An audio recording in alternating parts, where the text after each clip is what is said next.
இந்த சுவையான ரமலான் பிர்னி செய்முறையை இப்போது பார்ப்போம். இது மிகவும் எளிதானது மற்றும் ஆரோக்கியமானது. அனைவருக்கும் இனிய ரமலான் நல்வாழ்த்துக்கள். அரிசி மாவு, பால், சர்க்கரை, குங்குமப்பூ மற்றும் நறுக்கிய கொட்டைகள்.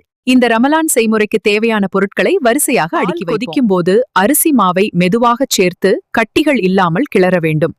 இது உணவுக்கு நல்ல பக்குவத்தை தரும். Now we add the saffron and sugar to the mixture, stirring it slowly to let the flavors blend for Ramadan. Ramadan நேரத்துல சுவையான மற்றும் ருசியான ஃபிர்னி எப்படி செய்யுறதுன்னு இப்போ நம்ம பார்க்கலாம்.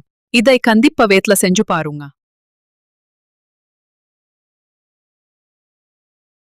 இந்த ரம்யான ரமதான் நேரத்தில் சுவையான ஷஹி துக்தா எப்படி செய்வது பார்ப்போம்.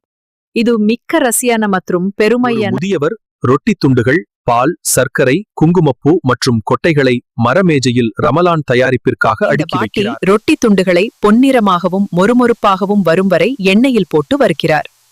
இது மிகவும் சுவையாக இருக்கும். சுவையான ரஃப்ரி பால் பொரித்த ரொட்டி துண்டுகள் மீது மெதுவாக ஊற்றப்படுகிறது.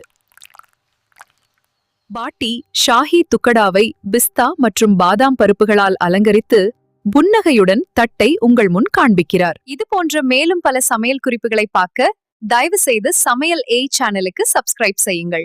நன்றி.